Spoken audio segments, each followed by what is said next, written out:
everyone. Welcome to Prophecy Roundtable. Glad that you're here. We don't have all the answers, but we're going to have a great time. Tonight, we're going to talk about Pharmekia and are we living in a pagan nation? Well, that's probably kind of obvious, right?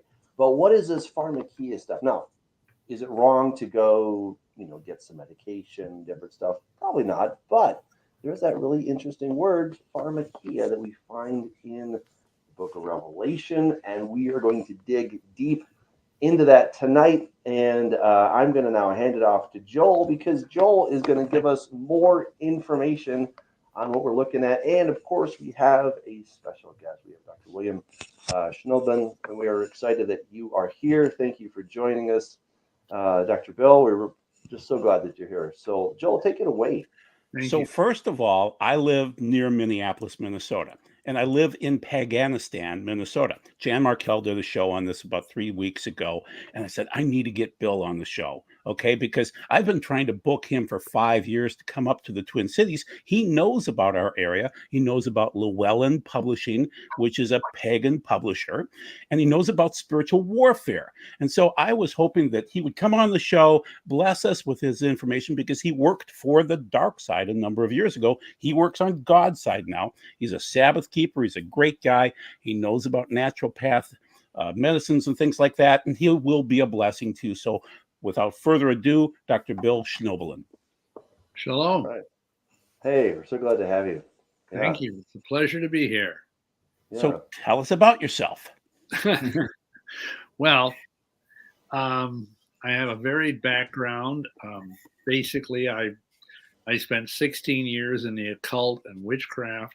Before that, I was studying to be a Catholic priest. That's a whole story in itself. But anyway, I got involved in witchcraft and kind of trying to make this somewhat short. I kept getting deeper into it because I try to explain to people that magic is like a drug because it's the pursuit of power. And the more of it you get, the more of it you want.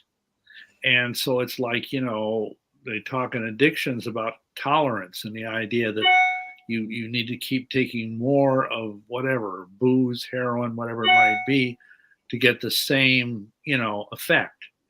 And that's true of magic as well. So I had to keep getting darker and darker. I got involved with the Church of Satan. I got involved with Freemasonry to a very high degree. And because I was advised to become a Freemason by the Grand Master Druid of North America, who should have known because he himself was a 33rd degree Mason. So anyway, I was in all these different weird esoteric groups. And again, to kind of truncate this, because I wrote a whole 350-page book about my testimony. It's called Lucifer Dethroned. But what happened was I'd gotten very deep into the dark, hardcore satanic stuff. And one day I got a check back from the bank because I was sending my dues every year to the Church of Satan.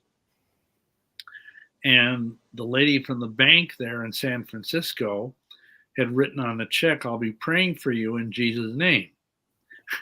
And of course, I was so arrogant at that point, I just laughed at it and put the thing in the file and forgot about it. But literally, within a couple of days, it's like a spiritual Mack truck ran over me. I was just totally flattened. I was sick as a dog. I lost all my occult powers. And let me tell you, occult power is real. It's just that it comes from the demonic. It doesn't come from within yourself or your spirit guide or all these airy, fairy, fluffy things that they try to tell you in the New Age movement. But anyway, it was all taken from me. And I know now it was done by the Ruach HaKodesh, the Holy Spirit. But back then I was totally bewildered. And I'd lost my job. I mean, my whole life just went into the dumpster.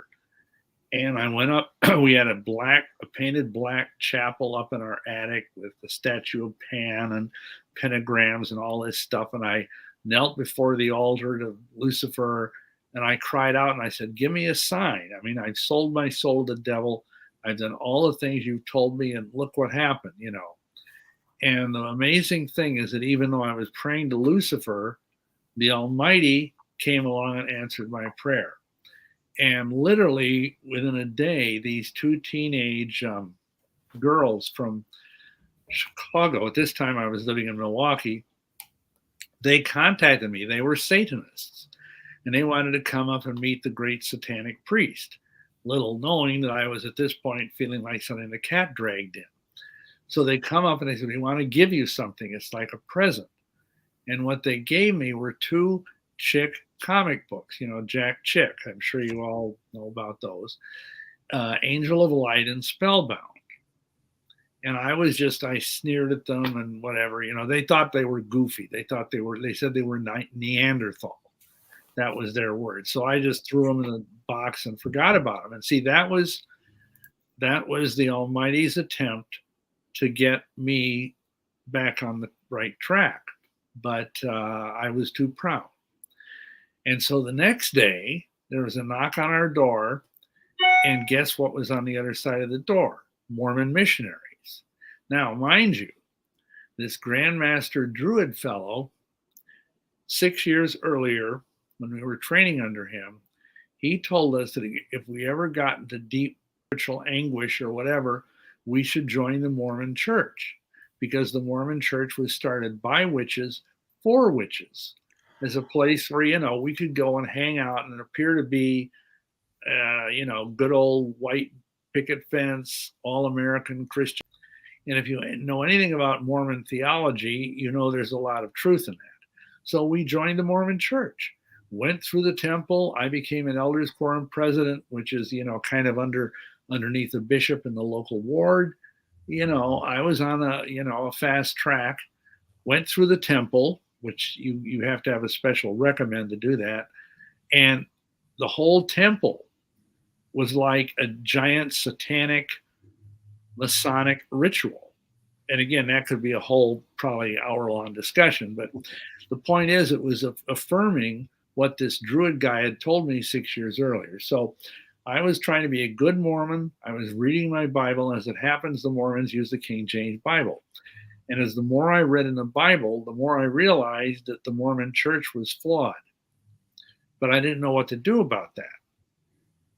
So we ended up having to move to Dubuque from Milwaukee, and I was unemployed for a bit. And we got a thing in the mail about a prophecy seminar. And I thought, well, I'm in a church that has a living prophet, because that's what Mormons believe. So I'm going to go and I'm going to dazzle all of these people with my prophetic insights. And so I went there, and this first time I'd ever been confronted with an evangelical preacher, my whole life, for whatever reason.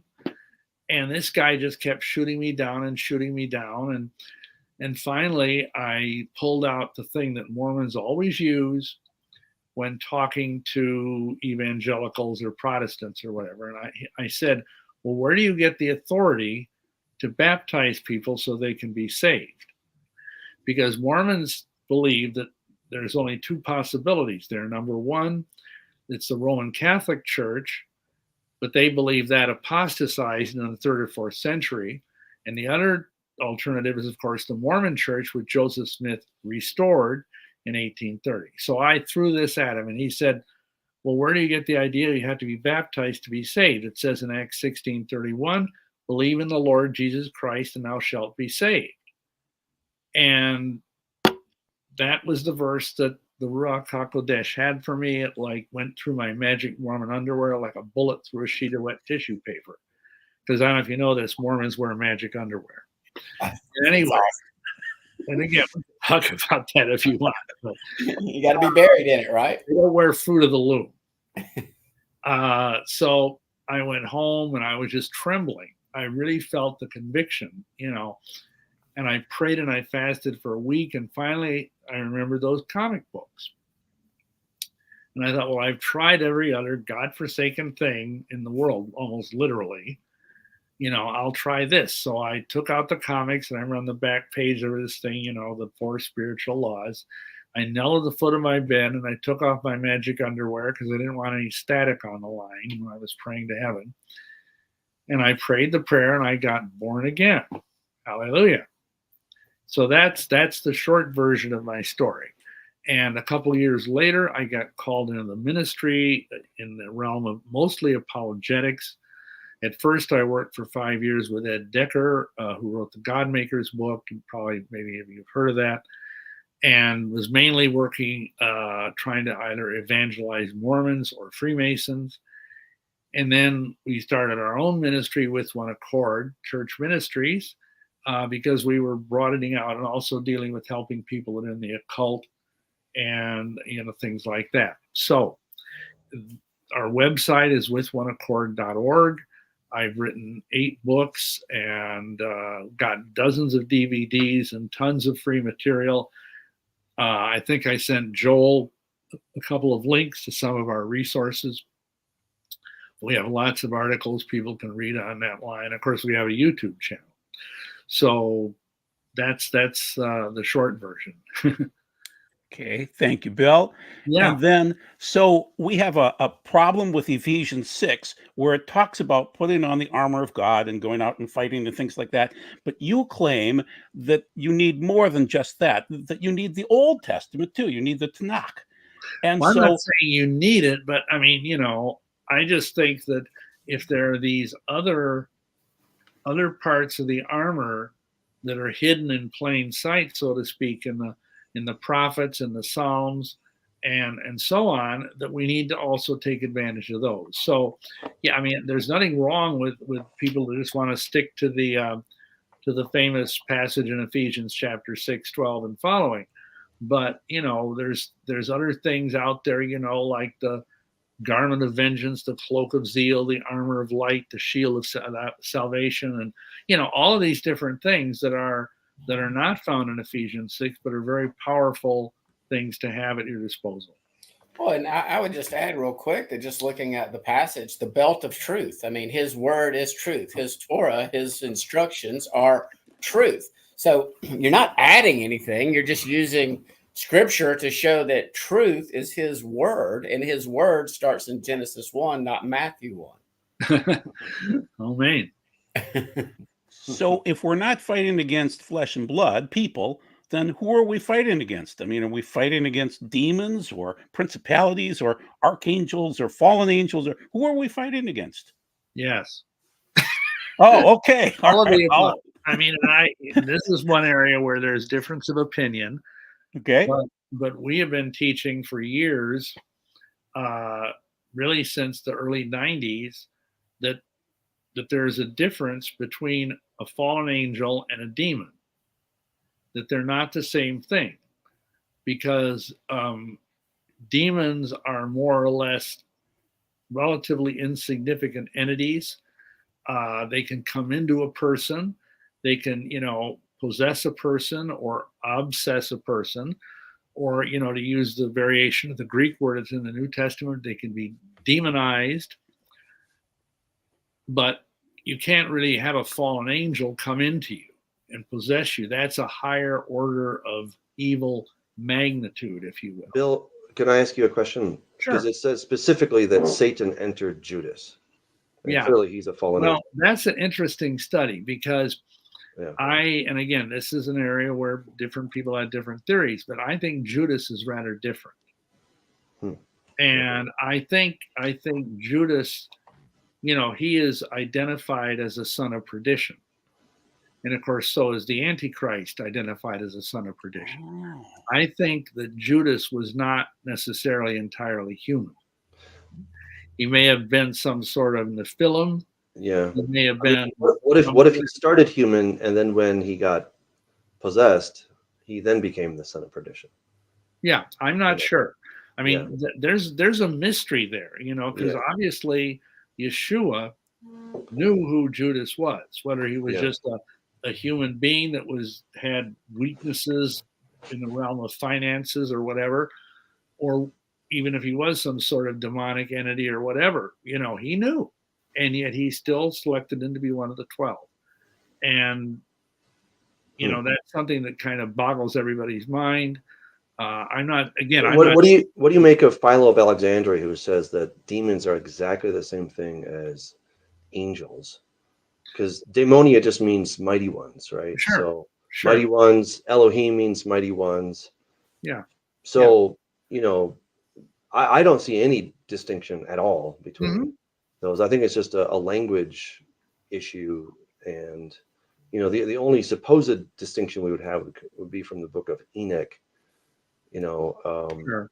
But, daemonia in the ancient world it was just a very collective term for the gods. Yeah, the gods, the mighty nature ones, spirits, whatnot. and Yeah, Satan sure. he's the king of the demons, right? He's also has his own fallen angels in Revelation chapter 12. So, I know it's really popular to say that demons and fallen angels are the same thing. I'm in the minority camp here. I think they're exactly the same thing. And Some of us love Heiser. I know. Well, I know, but I think Heiser's wrong. God bless him. But I think he was very wrong. Poor guy can't defend himself. I know it's not fair. It's not fair. I told him to his face, though. Okay, at least I told him. On this topic, it is interesting, at least in this passage. I'm not looking at the Greek, and maybe one of you guys can correct me, but it doesn't say we wrestle against demons in this passage. Well, that was the point. Archon, things like that. So, does anybody have the Greek handy so we could dig through? Let's move on. All right, we'll move on. All right. But we're fighting against something. We're fighting against something. Even Doug would admit we're fighting against something. Yes, I'm on that page. Absolutely. Okay. Yeah. So what do you think we're fighting against? And why are we fighting? Well, I don't want to fight anybody, but we're fighting somebody. Well, I think, you look at Ephesians 6, I think we are fighting against principalities and powers, archons, dunamis, things like that are very high level, because there's this in tradition, both from Jewish sources and later from Christian sources, there's 9 levels, 9 choirs, if you will, of angelic beings. And some of them are very lofty that we have very little to do with. But, Paul, seems to be saying here that there are not just fallen angels, but there are also fallen principalities and fallen powers. And, the spiritual rulers of this world, and that's what we are fighting against, and of course, there's their human puppets, the various people down here on the earth that are basically sock puppets for the demonic realm. And they of course are persecuting Christians. They are blowing up churches. They are, running satanic groups and abusing children, doing all sorts of evil things. But they're just, being manipulated by these demonic forces. And what obviously, I think the church needs to stand up against things like child trafficking and things of that nature, because that's illegal. And we need to preach against that. But at the same time, we need to understand that even the most heinous of these individuals is still, a creation of Elohim. And we need to pray for their salvation if possible. I got saved out of Satanism. Of course, I wasn't that far into it as these people are that are, killing people. Thank goodness the Almighty got me out of that beforehand. But so I think we're dealing with both human agents, but mostly we're dealing with these high level, spiritual entities. We can just call them fallen celestial beings.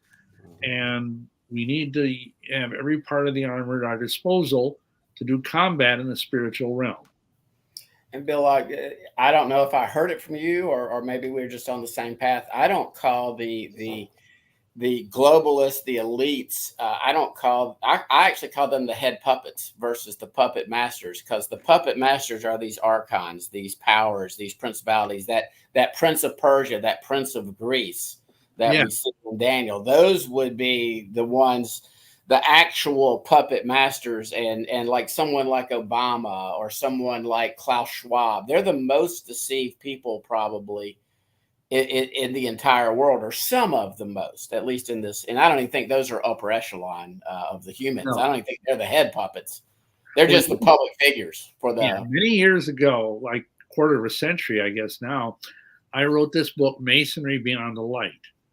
And in that book, I had this graphic that explained, it kind of decoded the the thing you see on the back of the dollar bill, the reverse of the Great Seal of the United States, that pyramid.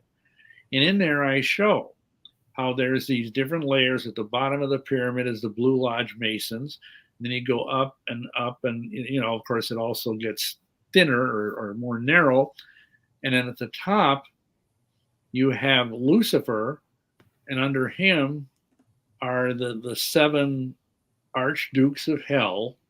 And this is what you're taught within esoteric Masonry and within Satanism. Whether it's true, I don't know. And then under them are the 9 unknown men. And the 9 unknown men are the ones that rule the world. There's one for every continent and one for Israel. And they basically call the shots, like you say, behind the scenes. They're like the top puppets. Yeah, Puppets. They're the ones that probably nobody even knows. They're not household names like Klaus Schwab or Soros or some of these people. Yeah, that's the way I understand it. I could be wrong. I certainly have never met one. What are these forces, these archons, these exousia? What are they? Exousia means like powers. Sure. So what are they trying to accomplish? I mean, do they get merit badges? Do they get, let's say they descend another level, do they get a merit badge? Do they get to wear it or some kind of a crown on their head? What do they get out of this? Are you talking about the people or the spirit people? Whatever we're supposed to fight against in Ephesians 6. Well, you've got to realize that both in the soul, and I'm not saying I know everything about this, but in my experience, you've got both in the physical realm of Satanism and Illuminism and these high level things like that, and also in the spiritual part of it, the dark forces. It's kind of like the mafia in that there's a hierarchy. And it's ruled by cruelty. It's ruled by punishment. I mean, if you are given an assignment as a human being to do something for, the devil, to corrupt someone, the punishment, if you fail, is terrible. And right up into, the killing you in a very horrible way. And I think a lot of it is not so much the idea of, okay, I get a merit badge. I think it's more like, okay, if I don't do what my superiors tell me to do, I'm going to get whacked big time. I think it's, because, of course, when I was into this stuff, I was told after I'd sold my soul to the devil and become a satanic priest, I was told if I went out and found 7 people and deceived them into signing their souls to the devil, then I would be moved up a notch. I hate to say it, but it's kind of like Amway. If you get enough people under you, and I'm not saying Amway is demonic, I'm just using it as a metaphor. It's too late. But that's how it works down here. And of course, the deception is that the higher you go, the more power you have. And that's what this is all about. It's about down here on the earth, people want wisdom. They want esoteric wisdom, what James calls the carnal wisdom, the earthly wisdom, and they want power. And those are the 2 things that the occult in general, and of course Satanism in particular, offers. Because they talk about, like, I read the Satanic Bible many times, and it talks about it. This is unalloyed wisdom. That is what is being offered by Lucifer. And of course, that's a total lie, but he's the father of lies. So most people, and even you think of even like these people that are pagans, most of them get into this either because they want power or because they think there's some kind of secret esoteric wisdom to be had in these things. And many of them are very broken people. We can go into that discussion too, but they're searching for something. And of course, they have this proverbial God-shaped hole in their heart, and they're trying to fill it, just like I did it years ago. I did a video at a conference, and I called it Serving God in the Worst Way, because that's what I was doing. I was, as a Mason, as a witch, as a Roman Catholic, as a Mormon, I was trying to serve God, but in the worst possible way. When was your Roman Catholicism stint? Was it after Mormonism? Oh, no, I was born a Catholic. I'm a cradle. Oh, okay. A Milwaukee Catholic. Well, no, actually, I started living in Milwaukee in my early 20s. I was born and raised here in Iowa, and I wanted to be a priest from a very young age. In fact, I pretended to be a priest. I cut out my mother's bed sheets and colored them, like the vestments and all of that. She loved that, of course. But anyway, and then when I got into the minor seminary, there was all this homosexuality, and it totally freaked me out, because this was back in the 60s, the late 60s, and back then you hardly even knew homosexuality existed. And then later on, I thought, well, I'm going to try getting back into this. I went to St. Francis Seminary in Milwaukee, got a master's degree there, and the place was crawling with homosexuals. I mean, I don't think there was anybody there that wasn't a queer, and including the Archbishop. So it totally blew me away, and that was part of the reason why I ended up joining the Mormon Church. I just felt so disgusted and so defiled by being around all these people that were pretending to be, candidates for the ministry and being all godly and pious and devout and all of that, and yet they were committing these abominations. So do you think some of your Catholic background, obviously you made the choices, but some of the occult, I mean, I'll just say it, Roman Catholicism is straight up Luciferianism at the upper levels and echelons once you know the symbolism. But do you think some of that kind of laid a groundwork for you to get deeper into the occult, and accept it? Like, I was raised Baptist, and I would not even watch a horror movie if it had demons and stuff in it, because I've always, I'll watch something that's kind of folklore horror movie or slasher movie, but if it had demons, I'm like, no, I don't want to touch it. But do you think your background might have? Oh yeah, and I tell people, like in Milwaukee, we had a couple hundred people over the years that joined our covens, and because you only have 13 people in a coven, so we had many covens all up and down the west coast of Lake Michigan, and almost, I'd say, 7/8 of those people were Catholics. They were disaffected Catholics, but I think you're right. I think there is something in the Vatican, and that's we can probably do a whole show on that. We have a DVD called Catholicism, the Church on Haunted Hill, where I go into a great amount of detail about the occult elements within the Catholic Church, and the fact that the Vatican itself is built on a cursed place that used to be used for divination. It was like a shopping mall of fortune tellers before the Vatican. It was called, the Vatican Hill before even they started building Christian churches there. So yeah, the Catholic Church is a great petri dish for the occult.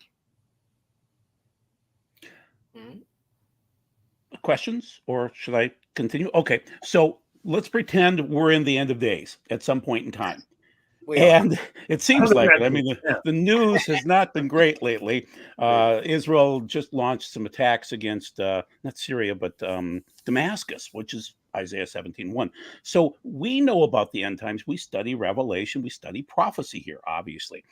Do the people on the dark side understand that there's going to be this fight between Satan and God during the end times? Do they know anything about prophecy? Do they study it? Do they have any idea of when? Well, to the last part, no. But everything else, yes. I mean, the devil knows the Bible better than any human being. And he teaches his minions what they need to know, but he doesn't teach them enough that they start figuring out that they're on the losing side. Oh, that's why. Okay. I knew enough to be dangerous. I mean, having been raised in the Catholic Church, gone to parochial school, attended Mass every day, all this stuff. I don't know if any of you have a Catholic background, but it's very immersive. And you get mainly you get gospel stories every day. Otherwise, I had never read the Bible. In fact, I was regarded as weird because my folks took me to see in the theater. That's an experience, by the way, to see the 10 Commandments in the theater. And, I was like 8 years old. And it's like, I thought it was so awesome. And, it is an awesome movie, but especially in the theater when you're a child. And when we got home, I said, I want a Bible. And my father looked at me like I, was nuts. And he said, you're only 7 years old. You can't understand the Bible. I said, come on, get me. So he bought me a Monsignor Knox Confraternity of Christian Doctrine Bible, which was Catholic Bible. And I started reading the Bible. And eventually the priest, because I was also an altar boy at the time, he said, you shouldn't be reading the Bible because it's full of stuff you don't understand. And you need to have the Holy Mother of the Church interpret it for you. And so that was the end of that. But in terms of your question, I kind of got off on a rabbit trail. But yeah, the higher ups know what's in the Bible, but you see, they believe there's a demonic eschatology. And they believe that if they can, number one, they believe that if they can keep enough people from getting born again, and also that they can defile enough innocent children to prevent them from ever wanting to be born again, that when the second advent occurs, that they will have more soldiers on their side than, Yeshua will have on his side. And they believe that they can overcome the armies of heaven and cast Christ out of the throne room and take over. Now, of course, so this is Isaiah 14 you're arguing, that he's going to ascend and fight and actually win. They actually believe that. They believe that, at least the brand. Now, mind you, Satanism is, don't take this wrong, but it's kind of like Protestantism. There's lots. I'm not taking it wrong. There's 100% like it. There's protesting daughters of Rome. It's a rough crowd. Sects with different theologies, if you want to call it that, and different doctrines of the end times. But the group that I was in, which is a very prominent, powerful group, was called the Brotherhood. That's what they believe. And they haven't, and the devil has kept them from seeing certain things in the book of Revelation, like the fact that, it says, it doesn't say that Yeshua comes back on a white horse and he's got to have this huge army with him to help him. He does it all by himself. He basically, the sword comes out of his mouth, the word, and he just devastates the armies of the enemy just in an instant. But they aren't allowed to see that part. So that's kind of what they believe. So is this a spiritual battle, a physical battle? We see in Ephesians 6, we're not supposed to get to fight against physical people, but yet they're part of the fight. So what are we noticing here? Is it going to get more? Is it going to increase? And is it spiritual or physical? Yes. Well, I think in terms, I'm not a pacifist. If somebody is attacking your family, you have the right to defend yourself. But I don't think we should be going around trying to shoot Klaus Schwab or whatever his name is, or any of these other evil people. I think we should be praying for them to get saved. That is how we fight against physical people. But in terms of that are evil, that are working for the devil. But in terms of the spiritual hierarchy, we need to use, the weapons of our warfare, which, are enumerated in Ephesians 6 and elsewhere. We can't obviously get an AK-47 and shoot demons with it. That don't work. You have to understand how to fight and understand where your authority lies And that's the key component in all of this. And I think, yeah, we need to use, we like on our website, we have literally dozens of sample prayers for different kind of, like, for example, we just are literally right over the hump, so to speak, of Beltane, a major witch / satanic holiday. We're still in the orb of that, and we're feeling the heat from that. We feel a lot of warfare coming at us because we've got a lot of different groups mad at us. But it's real. It's very real. And then it kind of lessens as you get further away from these particular holidays, of which there are 8 major holidays around the And they're Sabbaths, right? They're called Sabbaths? Sabbats, Sabbat. Okay. All right. It sounds a lot like what we do. Yeah, there's Esbats and there's Sabbats. Okay. Esbats are the full moon and the dark moon. And different witch covens do this differently, but the way we were doing it was we would meet on the dark of the moon and on the full moon, and that was called an Esbat. It comes from the French word esbattre, which means to gather. And then the Sabbat, Sabbat, those were these major holidays like Beltane or All Hallows Eve or the solstices and the equinoxes. So, and a lot of those, some of those align with some of the Roman Catholic made up holy days as well, do they not? Well, yeah. And, of course, plus there's even a certain continuity with the Moedim of Torah, like the fall feasts kind of coincide with the harvest home feast, which is on the fall equinox. And of course, Passover is tied into the moon, the whole thing of the moon and sighting of the moon and all of that. So there, you can. The enemy loves to take a truth and twist it. Well, yeah, and he's a copycat because he can't come up with anything original.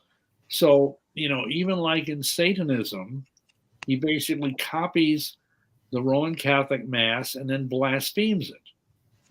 That's the idea of the Black Mass, as it's called, or the Satanic Mass. And what's strange is the Mass itself is just evil. They're taking Yeshua, and they're killing him daily around the world, and he always is pictured on a cross.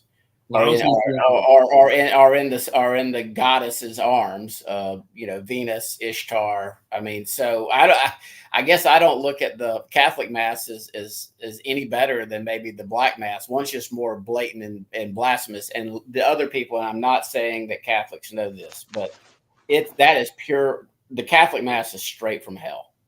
Yeah, I mean, no doubt about it. Why do you say that, Scott? I mean, that's a really. They killed Jesus daily, dude. It was once and for all, one time. Sort of like Goat Boy has Jesus up there killing goats for us daily. The Catholics have Jesus being killed by a Roman Catholic priest every day on an altar, in which our Savior's body literally becomes that little wafer. It's completely mysticism. It's witchcraft. It's pure evil. He's arguing something called transubstantiation. Exactly. There's nothing in Scripture that says kill Jesus daily in a wafer and eat him. Well, let me just say this. I mean, as someone who has a master's degree from a Catholic seminary, that's not really what the idea of transubstantiation is. They would call it a bloodless sacrifice.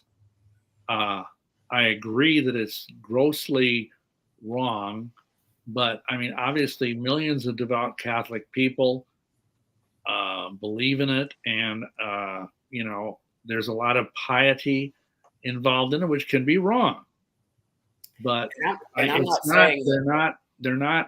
don't believe that the priest is up there killing Jesus. Well, and I'm not saying that the deceived Catholics, the lay people, are not even saved. I'm not saying that they're not going to be in the kingdom, but this ritual they take place in is very dark. Yeah, it certainly can. Yeah, but I mean, to be fair, Jesus said, "Do this in remembrance of me," right? Okay.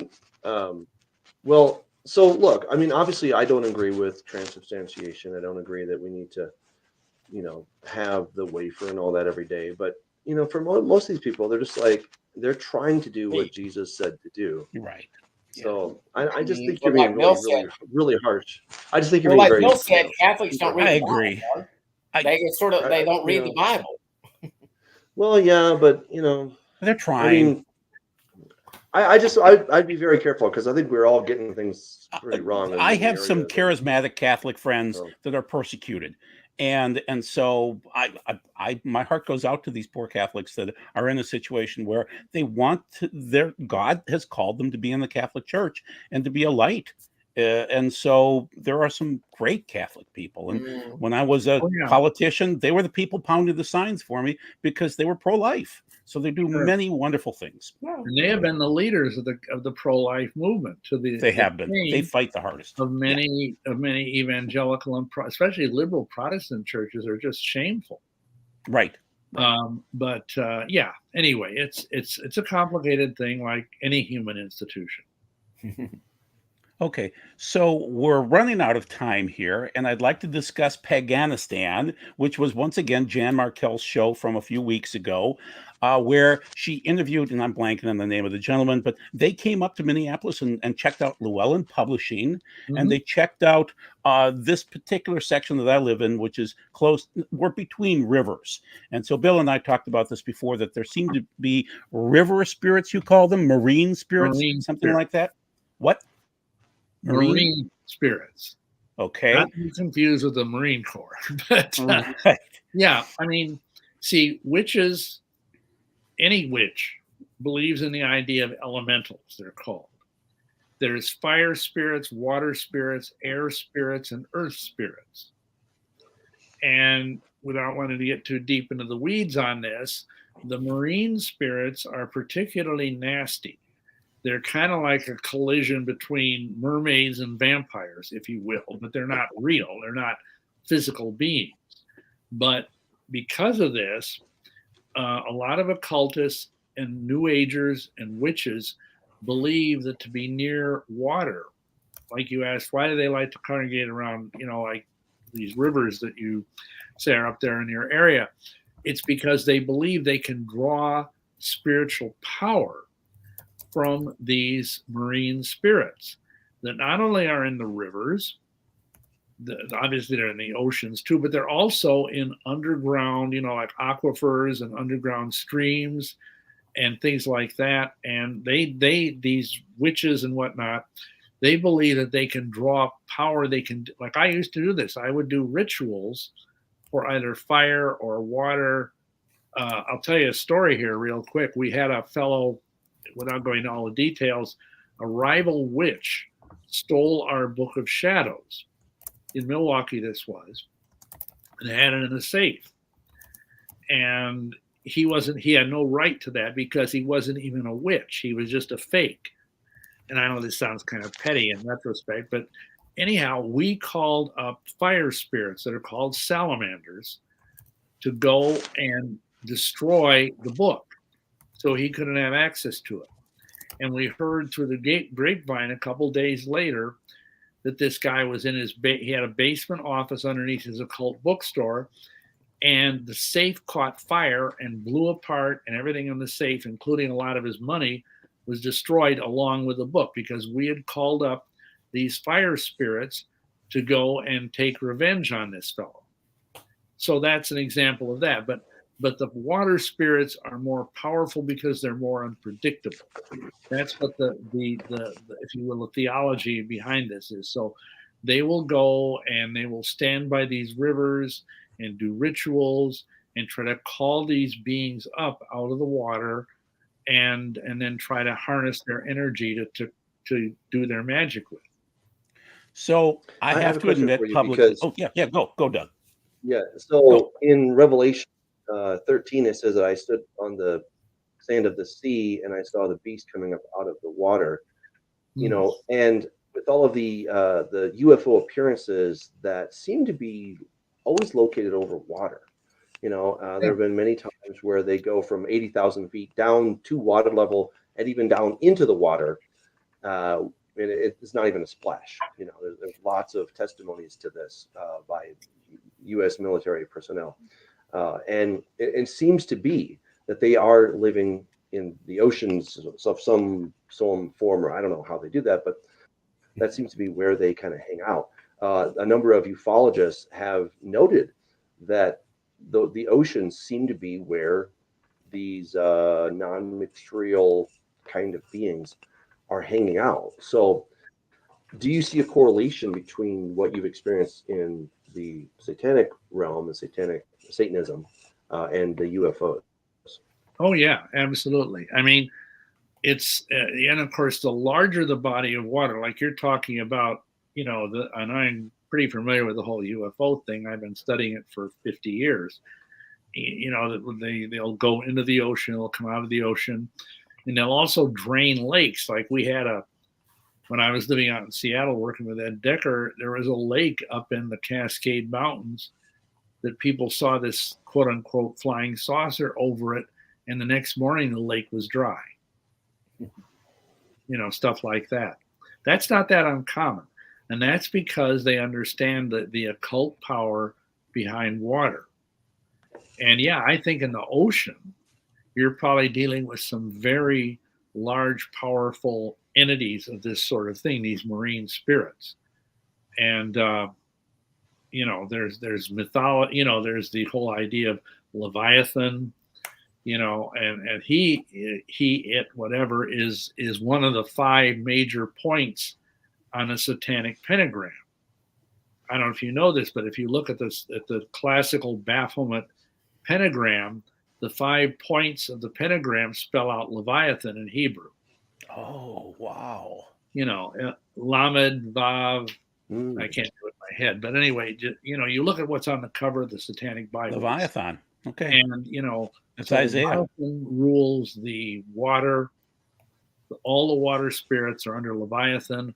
All of the earth spirits are under Belial or Behemoth. It kind of varies. Behemoth. Okay, sure.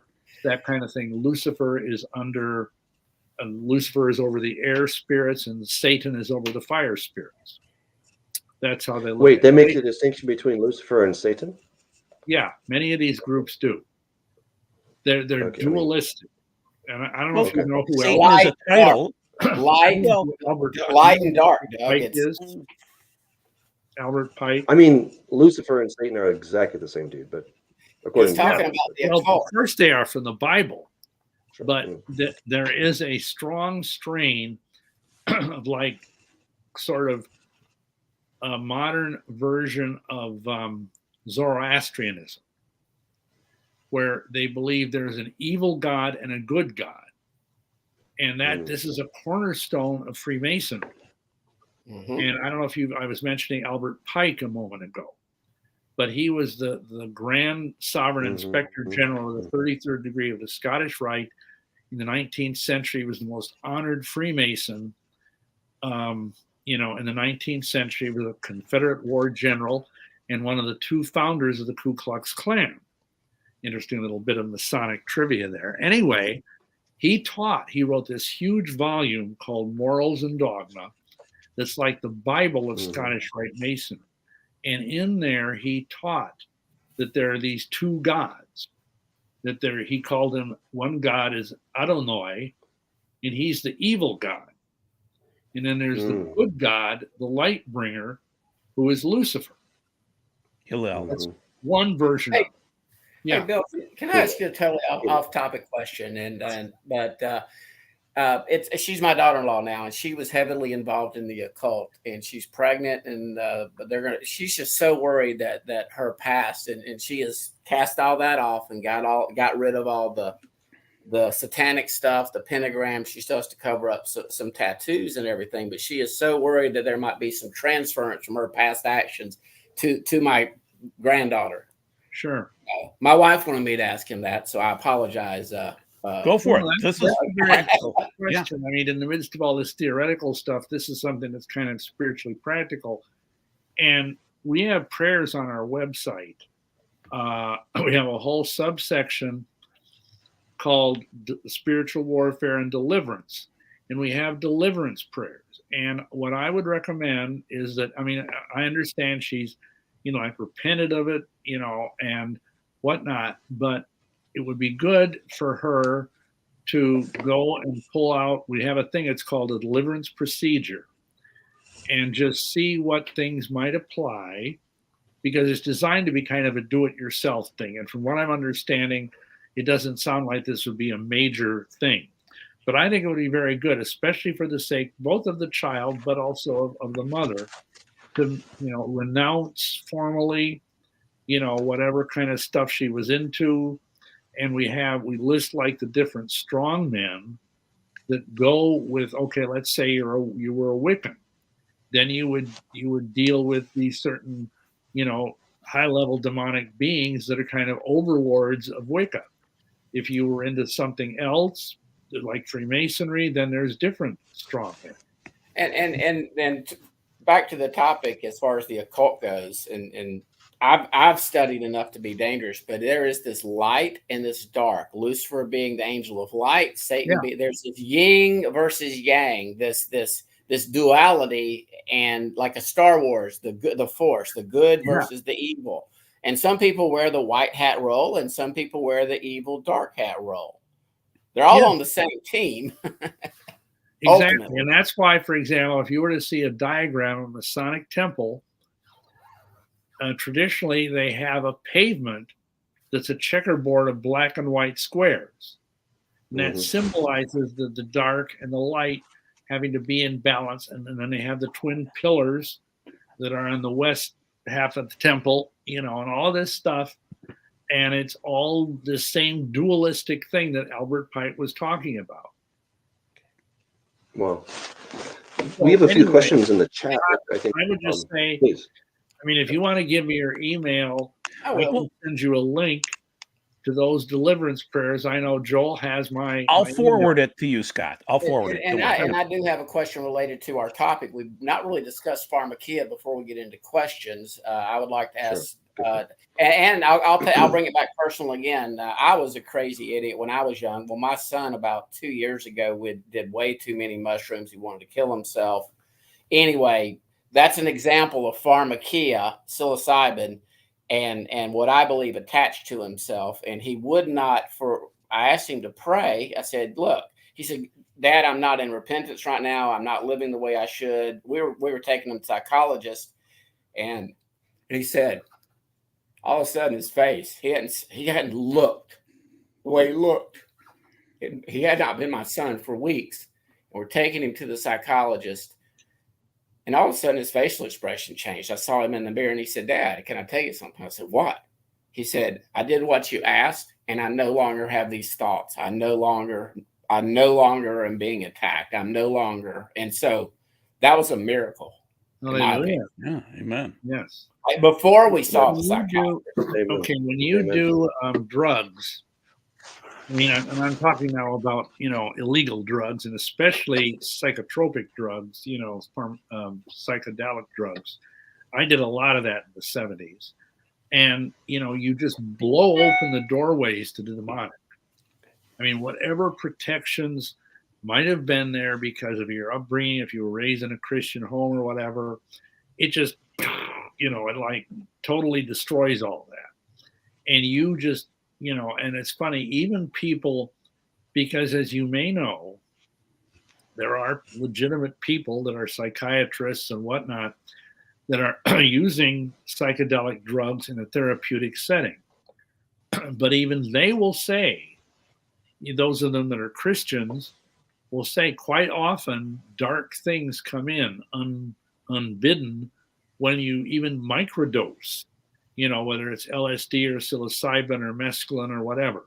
This stuff is really, really dangerous because it takes you into a realm that, when Adam and Eve fell, that whole realm is cut off from them because they were no longer worthy or even capable of entering into that realm. That's how they could communicate with animals, and that's why when, Eve saw this serpent start talking to her, she didn't go eek, like this is a weird thing, because they could communicate with the animal kingdom before, because it says Adam went and named all the animals. And then when they fell, this faculty was taken away from them. And when you take these drugs, then that opens that faculty through demonic power, the spirit of divination. That's what is, and that is probably what your son, at some point, if he hasn't already done so, needs to renounce that and cast it out, or you could pray with him to do that. Oh. Because that's what the whole drug thing will do. It will bring in the spirit of divination. So you can cast this out. If Oh, your sure. family members are doing drugs, pharmakia, whatever, and they're starting to lose their minds, so to speak, you can cast it out. There are prayers. And once again, your website, Bill, is what again? It's withoneaccord.org. .org. And Okay. we have there, and I'll just say this too. We have in our prayer list, we have this thing. I didn't write it. It comes from Brother Tom White, who was one of the guys that I learned deliverance from way, way back in the 80s. And we call it the arrow prayer for deliverance. And basically if you've got a family member or someone who you believe is having demonic infestation of some sort, you just pray this as often as the Ruach HaKodesh brings it to mind. You just say, and again, this is on our website. I know Joel has the links, but it's called the Arrow Prayer for Deliverance. And it's basically takes about a minute. I expose all enemies of Yeshua HaMashiach operating against blank, whoever. I sever you from Satan and any power above you. I remove your right to afflict blank, and I proclaim your judgment. Amen. Weaken you with the blood of Calvary, and we command you to leave this person right now and to go where Yeshua tells you to go by the voice of his Ruach HaKodesh. And we just amen. And one more question related to pharmakia, not the psilocybin, not that, but what about the psychotropics that mommies who are anxious, that everybody's pill popping these days because they feel a little sad, and I'm not talking about clinical depression. I'm not talking about people that are full blown schizophrenic that might need these meds, but a lot of times, do you see that what's happening is in these psychotropics, whether any kind of drug for depression, anxiety, things of that nature, do you think a lot of time that's masking the true problem? Oh, sure. Yes. And the problem is, especially, and again, I worked for 5 years, I have a master's degree in counseling. I worked for 5 years in an addictions counseling center, that those things are addictive. They're very hard to get off of. I'm talking about like antidepressants. And things like, they call them SSRIs, like Prozac was the first. Mm-hmm. Those things are dangerous. And I think it is the problem is most psychiatrists are incentivized to just give people a pill. By Big Pharma. Most of them are in some sort of HMO or some sort of big hospital system where they're expected to have like 15-minute appointments and then out they go. And, it's kind of like my friend Ed Decker used to say, it's like the dancing bears in Disneyland. You go through and there's the bears and you're gone, And you can't really help people that way. And of course, as I'm sure you all know, the pharmaceutical industry is a multi-trillion-dollar industry. And they basically specialize in making people sick. And because if you get somebody sick, you've got a lifetime customer. If you heal them, it destroys your business model. So I really advise people, I know sometimes it's necessary, but in psychology, they differentiate between endogenous depression and exogenous depression. Exogenous depression is when you are like, okay, let's say you lost your father or your mother. That's a very legitimate reason to be depressed. You should be sad. Yeah, you should be. It's a natural emotion. There's a time to mourn. That's biblical. Emotion, but there are people that are depressed for no good reason, and that is this endogenous depression, and that is very often demonic. And like you said, Scott, the problem is that when people take these medications, which can really mess you up, because like, as you may or may not know, a lot of these school shooters are on these stupid SSRI drugs or something worse. And they're very unpredictable. if you look at the warning labels on these drugs, all of them say they can make the person who takes them suicidal, they can make them homicidal. And yet doctors are handing these things out to kids, to primary kids, Oh, along with, of course, Adderall and Ritalin and all the rest. Yeah, they tried to do that with Michael, one of my twins. He's about to turn 19, but they tried to do that when he was 4 or 5, and we're like, no. Because, let's face it, kids have a ton of energy. And I know if I had been, raised in the 90s instead of being raised in the 50s, I would have been put on Ritalin like that, because I was not to brag, but I was a really smart kid, and I was bored in kindergarten and the first grade because I was already reading at like a 5th grade level, and I was squirming around in my seat. And I know it drove the nuns crazy, but bless their hearts, they didn't, like tie me in the chair and, whip me or anything. But that's the problem. Instead, they're trying to medicate childhood out of these kids. And I don't know if you ever heard of Dr. Peter Breggin. No, sir. Okay, he's a psychiatrist. And he and his wife, Virginia, I believe her name is, have been at the forefront of speaking out against over-medicating our children. They've also come out against vaccines, this whole COVID business. And as such, they've been banned, from most social media platforms. But, he talks about Breggin in his first book, which I can't think of the name of it now, but the guy is brilliant. And he says basically the psychiatric industry is trying to medicate the divine out of humanity. They're trying to medicate the soul out of humanity. And, we did a DVD on this about 12 years ago called Medical Murder, The Architects of Madness. And in that video, I go through the whole thing about the psychiatric industry and how virtually, and you're right, there are certain things like profound schizophrenia, things like that may or may not be demonic, but it mostly does need to be treated with some kind of strong, something like Thorazine or whatever, because the people can be dangerous to themselves or others. But here's the irony. If you have someone who's demonized, you can give them enough Thorazine to knock over a bison, and it won't slow them down. Just like, the fabled, Gadarene demoniac, that it says that, no chains could hold him, and he would, wander around in the tombs and everybody was afraid of him. Because if you're full of demons, you have incredible demonic power.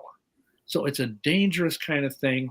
And I would always say that the last resort should be these psychiatric drugs.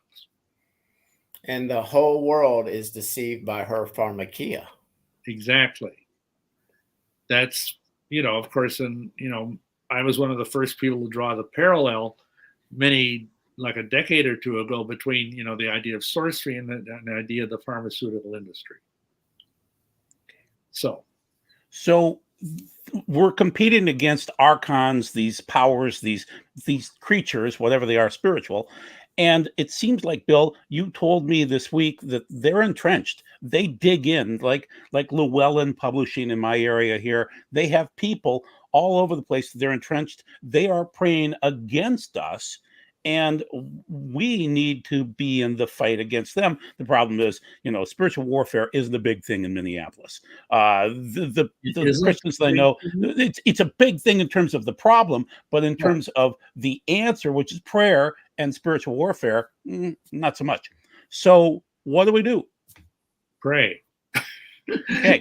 That sounds simplistic, but, we talk on a lot of our YouTube videos about the idea of tactical warfare prayer. Don't just pray hard, pray smart.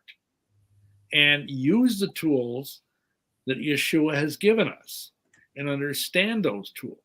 And we have a couple of different, we have one video DVD called Resisting Unto Blood, which is like the sequel to our book, Blood on the Doorpost. We have another video that's called Dimensional Combat in the Armor of Light, because most believers do not understand what the armor of light is. It is one of the most powerful things we can possibly use in terms of being able to be strengthened and fortified and anointed to go into the spiritual realms and do combat against these dark forces. But the problem is, as you kind of indicated, is that most Christians don't want to do this. Right. They have this worldview that they kind of live in Mr. Rogers' neighborhood. Sure. And that everything is all hunky-dory, and that they don't realize, and I mean, I'm not trying to sound crazy or anything, but frankly, there's a lot of people out there in Mr. Rogers' neighborhood that are devil worshipers, that are, you know, they don't walk around in black capes with tattoos with pentagrams on their forehead. They could be lawyers or doctors or any other respectable kind of person, but they worship the devil. And they are working to destroy the Christian church. That is their mission. And if they can do that, and I think I told you, Joel, when we were on the phone yesterday, that I was given, when I was a Satanist, I was given the job of infiltrating Stuart Briscoe's church in Brookfield, yes, Wisconsin. Big, powerful church.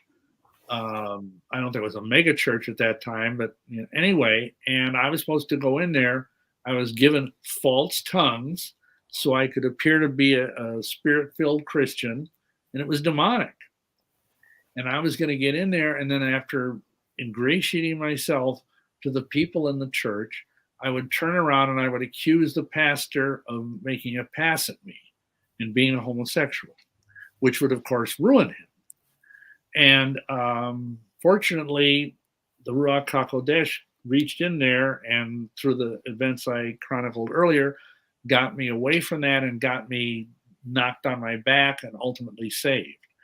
But the Satanists are not above doing that sort of thing, whether they're a man or a woman going into a powerful church or, you know, Messianic congregation for that matter, and sowing discord, either making false accusations or doing gossip, you know, lashon hara, all kinds of stuff to weaken the fabric of the congregation. Again, whether it's a Messianic church or Pentecostal or evangelical, whatever, because the devil, that's what he does. He's the slanderer. He's the accuser. He's the divider.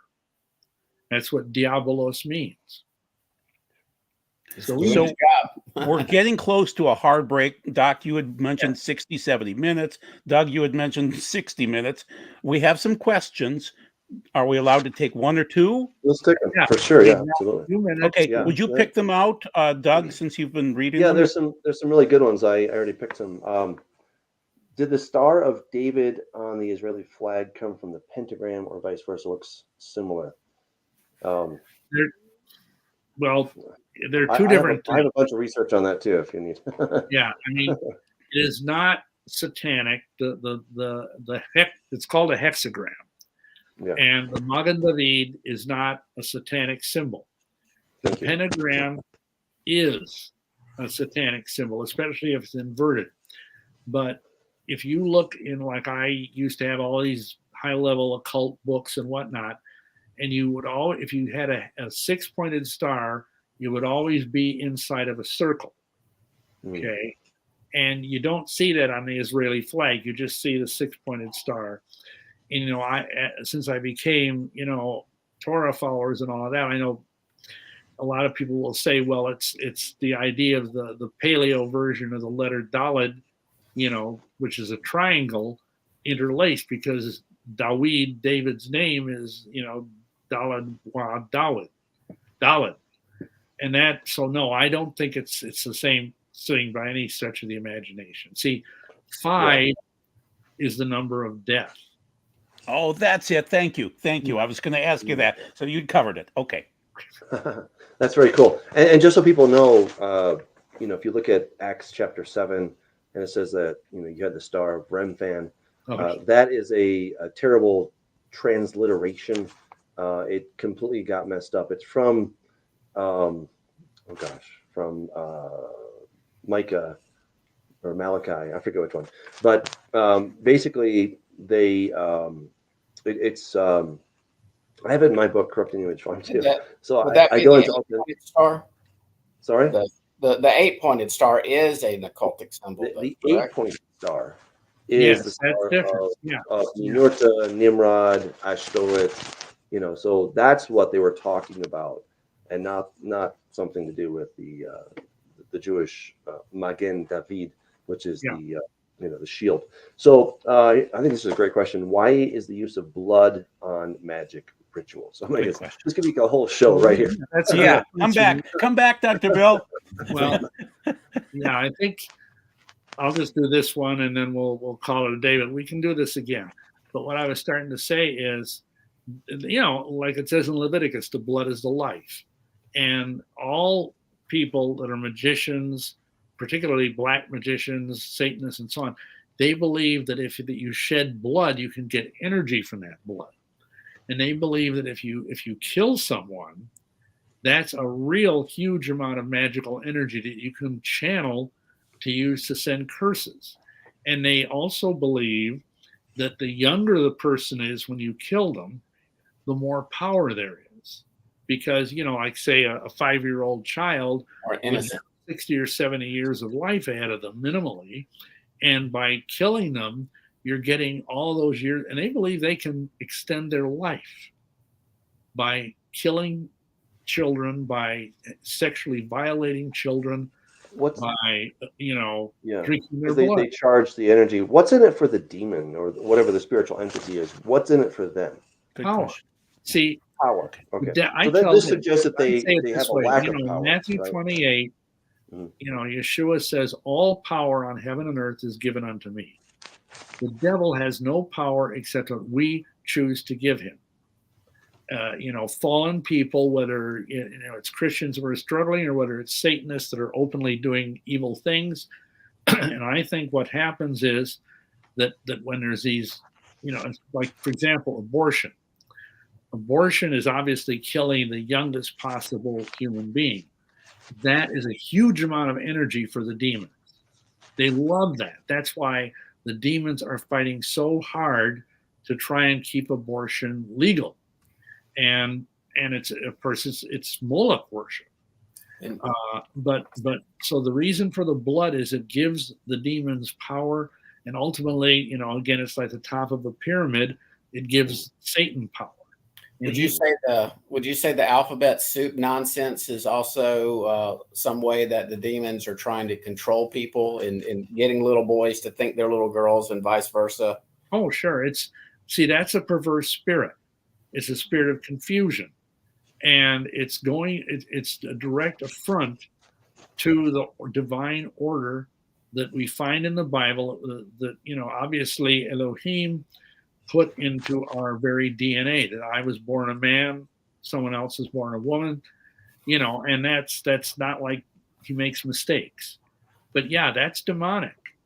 That's why so many of these people you see that are supposedly trans or whatever, they have this dark, soulless look in their eye, and they're so miserable and so depressed, unless, of course, they come to Messiah. Yeah. Wow. We'd love to have you back, Bill. So we can work on that, I'm sure. okay. Yeah. Good. And people, I'm sure you enjoyed it too. So hopefully we'll hear some comments about inviting him back. So, Doug, if you want to finish it out. Yeah, and so, somebody said it's the Star FM Amos 526. Thank you. I totally blanked on the book. But yeah, guys, thank you so much. We're just really glad that you join us. We always try to have a great conversation. If you want to be part of this, if you want to become a producer, go to patreon.com/Doug Hamp. You can give whatever seems right to you. All right. If you want to kind of give like a coffee a day, you can do that. If you want to get fancier, you can do that. It makes a huge difference. I just want you to know that. All right. So huge shout out to the patrons. It really does make a difference. I am going to be starting a new YouTube channel. All right. I got more details coming on that. And I'm really excited about it. It's going to be a faceless channel, so you're not going to see me, but you'll hear me.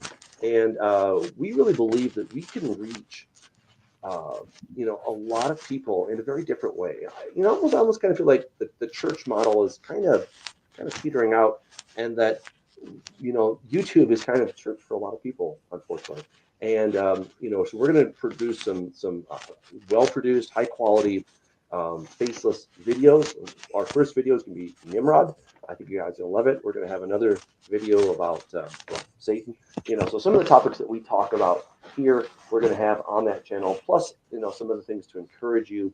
So I will be letting you know as it comes out where you can get that.